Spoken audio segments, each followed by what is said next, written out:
இப்ப ஒரு நிமிஷம், நீங்க மட்டும் திட்டறதே இல்லையா? அந்த பொண்ணு போயிட்டே இருந்ததுன்னா அந்த நாங்க உங்களை பார்க்கலனா பாறா பாறா போறா வாயாடி கருவாச்சி இப்படி எல்லாம் நீங்க திட்டறது இல்லையா?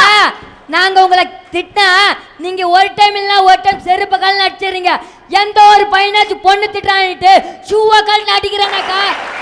இங்க நிக்கிறாங்க இல்லங்க.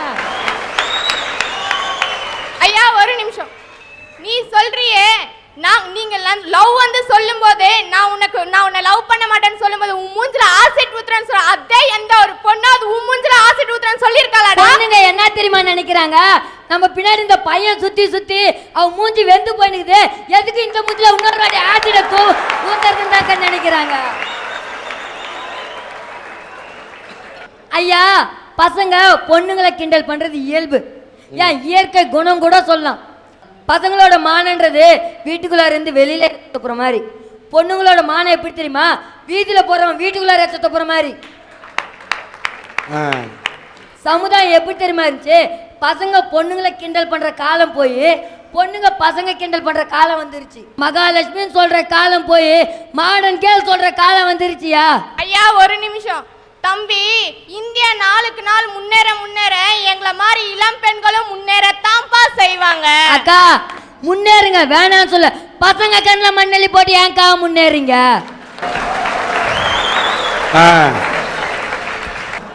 சண்டைக்கோழி படம் பார்த்திருக்கீங்களா?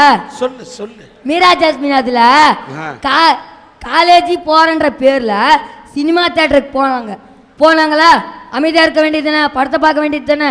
என்ன தெரியுமா பண்ணாங்க, கழுத்துல போற துப்பட்டாவை எடுத்து தலையில கட்டிக்கிட்டு டா எவன்டா நாங்க தலைப்படுத்த போறோம், டா எவன்டா அவன் தலைப்படுத்த போறோம்னு சொல்றாங்க. ஐயா ஒரு நிமிஷம், நீ என்னமா சொல்லிய பசங்களாம் அந்த மாதிரி கட்டிட்டு ஆடுறதே இல்லையா? அக்கா சேட்டா பண்ணாதான்க்கா குரங்கு, இது மாதிரி பண்ணாதான்க்கா பையன். ஒரு பொண்ணு இது மாதிரி பண்ணா அந்த சமுதாயத்துல அந்த பொண்ணுக்கு என்னக்கா பேர் வரும்? என்ன வரும் சொல்லு? அது என்ன வரும் சொல்லு? பசங்க திட்டமா பொண்ணுங்களை காரி முய்வாங்கக்கா. ஒரு பையன் ஒரு பொண்ணுகிட்ட லவ் லெட்டர் கொடுக்குறான். அந்த பொண்ணு என்ன பண்ணும், லெட்டர் வாங்கி படித்து பார்த்துட்டு உன்னா பிடிச்சிருக்கு உன்னா பிடிக்கலன்னு சொல்லிட்டு போயிடணும். அவன் என்ன தெரியுமா பண்ணுவா, 4 பேர் இருக்காங்க கூட பார்க்காம லெட்டரை வாங்கி கிழிச்சு போட்டுட்டு போட ராஸ்கல் உனக்குள்ள அறிவு இல்லையா, செருப்பாலை பண்ண உனக்குள்ள அக்கா தங்கச்சியோ பிறக்கலையான்னு கேட்குறான்.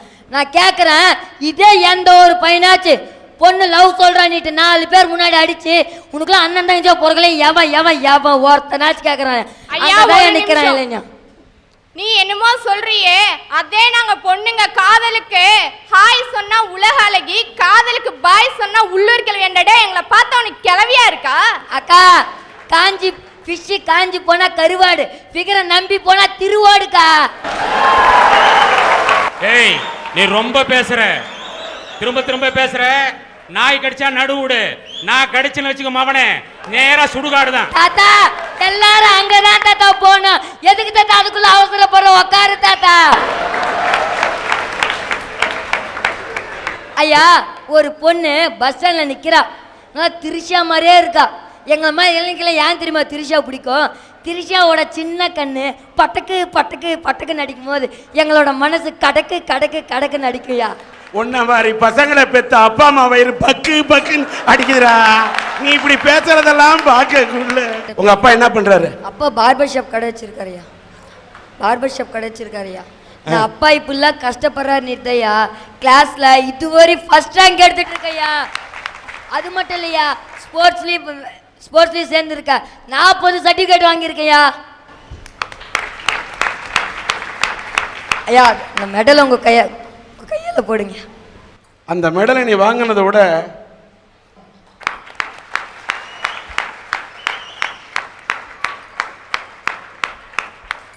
இதெல்லாம் மெடல், அதை விட உனக்கு நான் ஒரு வாழ்த்து மெடல் தரேன். என்னன்னா, நீ சில பெண்களை சாடுகின்றாய். உன்னுடைய தந்தையார் செய்வது முடி திருத்தகம், அவர் முடியை திருத்த அவர் பாடுபடுகிறார். நீ சில பெண்களை திருத்த பாடுபட வேண்டும் என்று பேசிய இந்த கோணத்தில் எடுத்துக்கிட்டா ஓகே. ஆனால் பிஞ்சிலேயே படுத்து விடக்கூடாது. சில பெண்கள் அப்படி இருக்கலாம், எல்லா பெண்களும் அப்படி நினைக்கக்கூடாது என்பதற்காகத்தான். ஆனால் நல்லா பேசின இந்த அறிவு கூர்மையை பெண்களை சாடுவதற்கு மட்டும் பயன்படுத்தாமல் இந்திய நாட்டை முன்னேற்ற வேண்டும் என்று நாளைய வருங்கால தூணாக நீ இருக்க வேண்டும். இன்றைக்கு கிருஷ்ணகிரியிலே நடைபெறக்கூடிய இந்த சன் டிவியின் அரட்டை அரங்கத்திலே நாங்கள் எடுத்திருக்கக்கூடிய தலைப்பு, என்னை இன்னும் என்ன செய்ய போகிறாய் என்று யாரை பார்த்து யார் கேட்கிறார்கள்? இளைஞர்களை பார்த்து பெரியவர்கள், இளம் பெண்களை பார்த்து வாலிபர்கள், சினிமாவை பார்த்து ரசிகர்கள், தலைவரை பார்த்து மக்கள், மக்களை பார்த்து கடவுள். இப்படி 5 தலைப்பு. ஒரு தலைவன் எப்படி சார் இருக்கணும்? சேவை செய்கிறவனா இருக்கணும். சேவை அப்படிங்கிறதோட விரிவாக்கம் என்ன தெரியுங்களா? சேர்த்து வை அப்படிங்கிறதா சேவைன்னு சுருக்கமாக சொல்லப்படுது. ஒரு தலைவன் எதை சார் சேர்த்து வைக்கணும்? தன்னுடைய தலைமை பண்பை பயன்படுத்தி மக்களுக்கு நல்ல காரியங்களை செஞ்சு அதன் மூலம் புண்ணியத்தை சேர்த்து வைக்கணும். ஆனால் இன்னைக்குள்ள தலைவர்கள் என்ன சார் பண்ணுறாங்க? 10 தலைமுறைக்கு பணம் சேர்த்து வைக்கிறாங்க. இதை பார்த்து தான் மேத்தா எழுதினார், எங்கள் தேச பிதாவே, அமைதி கொழுவிருக்கும் உன் சிலைகளை காணும் பொழுதெல்லாம் நான் அழுகிறேன். அமுத சுரபியைத்தான் நீ எங்களுக்கு விட்டு சென்றாய், ஆனால் இன்று எங்கள் கையில் இருப்பதோ வெறும் பிச்சை பாத்திரங்கள். எங்களுக்கு இன்னும் பயமா இருக்கு சார். இந்த பிச்சை பாத்திரத்தையும் யாரும் திருடிட்டு போகாம இருந்தாங்கன்னா சரி.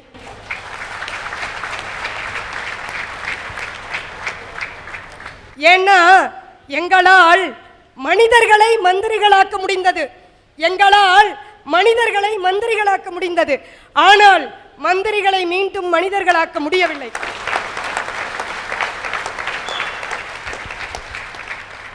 சில மந்திரிகள் என்று போட்டுக் கொள்ளுங்கள். கர்ம வீரர் காமராஜர் மறைகின்ற போது முதல் நாள் இரவு மறைந்து விடுகிறார். மறுநாள் காலையில் அவருடைய பாக்கெட்டை தொட்டு பார்த்தால் வெறும் 150 ரூபாயை மட்டும் வைத்திருந்தாரே, அந்த மாமனிதன் மனிதனா இல்லை மாமனிதனா? அவரும் மந்திரியாக இருந்தவர் தான். அந்த மாதிரி மனிதருள் மாணிக்கங்களா வாழ்ந்த தலைவர்களை பத்தி நான் பேசவே இல்லைங்க.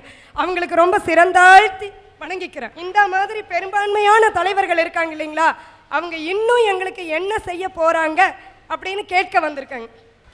ஐயா, தென்னைய பெத்தா இளநீரு, பிள்ளைய பெத்தா கண்ணீரு, இப்படி தாயா ஒரு தாய் அந்த காலத்துல தன்னோட வருத்தத்தை தெரிவிச்சா? மன்னிக்கணும், நல்ல கருத்து. அது தாய் தெரிவிக்கல. இந்த பாட்டு எங்க ஊர் ராஜா என்ற படத்தில் நடிகர் திலகம் சிவாஜி கணேசன் நடித்த படம். பி மாதவன் அவர்கள் இயக்கியிருக்கிறார் என்று நினைக்கிறேன். தன்னுடைய பிள்ளைகளை பார்த்து ஒரு தந்தை பாடுவதாக வரக்கூடிய பாடல் என்ன. ஆனால் ஒரு தாயின் மனநிலைக்கும் இது பொருந்தும். ஆனால் ஒரு தாய் பாடினார் என்று சொன்னாக்க நாளைக்கு, ஏன்னா ராஜேந்தர் சினிமா உலகத்தில் இருக்கிறாரு, இது கூட தெரியலையான்னு கேட்டுருவாங்க. மன்னிச்சுங்க ஐயா. அன்னைக்கு தான் அப்படி சொன்னாங்கன்னா, இப்போ ஒரு தாய் கடிதம் எழுதுறா பாருங்கய்யா அவளோட வருத்தத்தை. மகனே, நீ சென்ற அன்று வீட்டு முற்றத்திலே உன் நினைவாய் ஒரு தென்னையை வைத்தேன். எங்கோ இருந்து ஈட்டுகின்ற பணம் உனக்கு சுகத்தை அளிக்கிறது. உன் நினைவாய் வைத்த தென்னையோ சுக நீரையும் சுக நிழலையும் தருகிறது. என்றோ ஒரு நாள் என் உடம்பில் ஈ மொய்த்த செய்தி வந்து உன்னை எட்டும். அன்றோ நீ இமெயிலில் மூழ்கி கிடப்பாய். அன்றும் இந்த தென்னைதான் ஓலையாய் மாறி என்னை காடு வரை அழைத்து செல்லும் ஒரு பாடையாக அப்படின்னு வெளிநாட்டில் இருக்கிற தன்னோட மகனுக்கு ஒரு அருமையான கண்ணீர் கடிதத்தை எழுதுறாயா ஒரு தாய். எங்க காலேஜ்ல ஒரு டூர் கூட்டிட்டு போனாங்க, மிருக காட்சி சாலைக்கு கூட்டிட்டு போனாங்க. எல்லாரும் போய் மிருக காட்சி சாலையை பார்த்துட்டு வர வழியில இந்த வேலூர் கிட்ட வந்து மனித காட்சி சாலைன்னு ஒரு வாசகத்தை பார்த்தியா. மனித காட்சி சாலை வித்தியாசமா இருக்கே அப்படின்னு எனக்கு எதுலையுமே ஆர்வம் கொஞ்சம் அதிகம். போனேன், அங்க ஒரு பெரியவர் உட்காந்துருந்தாரு. என்னையா மிருக காட்சி சாலை கேள்விப்பட்டிருக்கோம், இங்க மனித காட்சி சாலைன்னு வித்தியாசமான ஒரு வாசகத்தை எழுதிருக்கீங்களே என்னன்னு கேட்டேன். அவர் என்ன கேட்டாரு, நீங்க எங்கம்மா போயிட்டு வரீங்க அப்படின்னு கேட்டாரு. நான் மிருக காட்சி சாலைக்கு போனேன் அப்படின்னு சொன்னேன். அவர் சொன்னாரு, அங்க உள்ள இருக்கிறதெல்லாம் மிருகம், வெளியே போய் பார்க்க போன நீங்கெல்லாம் மனுஷங்க. இங்க உள்ள இருக்கிறவங்க எல்லாம் மனுஷங்க, வெளியே வந்து இவங்களை பார்க்க வராங்க பாருங்க, அவங்கெல்லாம் இவங்க கிட்டயே பால் குடிச்ச மிருகங்கம்மா மிருகங்க அப்படின்னு ஒரு விளக்கத்தை சொன்னாரியா. இன்னும் இந்த இளைஞர்கள் எங்களை என்னதான் பாடுபடுத்த போறாங்கன்னு தெரியலையா, தெரியல. சபாஷ். ஊராலோ மனுஷயனும் உலகால பிறந்தையனும், ஊரால மனுஷயனும் உலகால பிறந்தையனும், இதை யாரும் புரியாம இருப்பதுதான் என்ன நிலை. உனக்குள்ள இருக்கிறனே கடவுள் என்ற பேரால, உனக்குள்ள இருக்கிறனே கடவுள் என்ற பேரால, அத கூட தெரியாம அலைவது நீ எதுக்காக, அத கூட தெரியாம அலைவது நீ எதுக்காக, அலைவது நீ எதுக்காக. சார், இன்னைக்கு நம்ம மனுஷ நிலைமை இப்படிதான் சார் இருக்குது. ஓரறிவு, ரெண்டறிவு, மூணறிவு, நாலறிவு, அஞ்சறிவு, இதுவும் போதாதுன்னு கொடுத்தானே சார் கடவுள் நமக்கு ஆறாவது அறிவுன்னு ஒரு பகுத்தறிவு. எங்க சார் போச்சு நம்ம மனுஷனுக்கு ஆறாவது அறிவு? சார், நம்ம எல்லாருக்குள்ளேயும் கடவுள் இருக்கிறான் சார். கடவுள்னு பேரை நாம தான் சார் வச்சோம். என்ன சார் அர்த்தம் அதுக்கு? கடவுள்னா நல்லவன் கெட்டவன் எல்லாருக்குள்ளேயும் கலந்து, அவனுள்ள போய் நல்லது கெட்டது எல்லாத்துக்குள்ளேயும் கடந்து உள்ள இருக்கிறான் சார். அதனாலதான் சார் கடவுள்னு பேர் வச்சோம். மனுஷன் 4 பேருக்கு நல்லது செஞ்சா மட்டும்தான் சார் அவன் தெய்வமா மாற முடியும். ஆனா இன்னைக்கு மனுஷன் என்ன சார் பண்றான்? தெய்வமா வாழ வேண்டிய இந்த மனுஷன் மிருகமா போயிட்டு இருக்கிறான் சார். மிருகமா போயிட்டு இருக்கிறான் சார். ஒவ்வொரு மதத்துக்கும் ஒவ்வொரு சின்னம் இருக்கு சார். திருநீருன்னு சொல்றேன் சார். அதுக்கு என்ன அர்த்தம் தெரியுங்களா? ஆணவம், அகந்த, அகம்பாவம், இது எல்லாத்தையும் சுட்டெரிச்சு சாம்பலாக்கிட மனுஷான்னு அர்த்தம் சார். அதனாலதான் சார் நம்ம திருநீரை நெத்தில இடுறோம். இல்ல, அதுல இன்னொரு விளக்கமும் இருக்கு. திருநீரின் தத்துவம் என்ன என்று சொன்னால், ஆண்டியாக இருந்தாலும் சரி, அரசனாக இருந்தாலும் சரி, மன்னனாக இருந்தாலும் சரி, ஒரு நாள் இந்த மண்ணை விட்டு மறைந்து விட்டால் அவன் இந்த சுடுகாட்டுக்குத்தான் வரப்போகிறான், சாம்பலாகத்தான் ஆக போகிறான். அப்படிப்பட்ட சாம்பலாக திருநீராக, திரு என்று சொன்னால் இறைவனிடம், இறைவனிடம் சேர்ந்துவிடும் நீராக நீ மாறப்போகிறாய் என்பதை உணரு உணரு என்று நெத்தியிலே பூசும் போதெல்லாம் அவனுக்கு நெத்தியடியாக சொல்ல வேண்டும் என்பதற்காகத்தான் திருநீர் படைக்கப்பட்டது.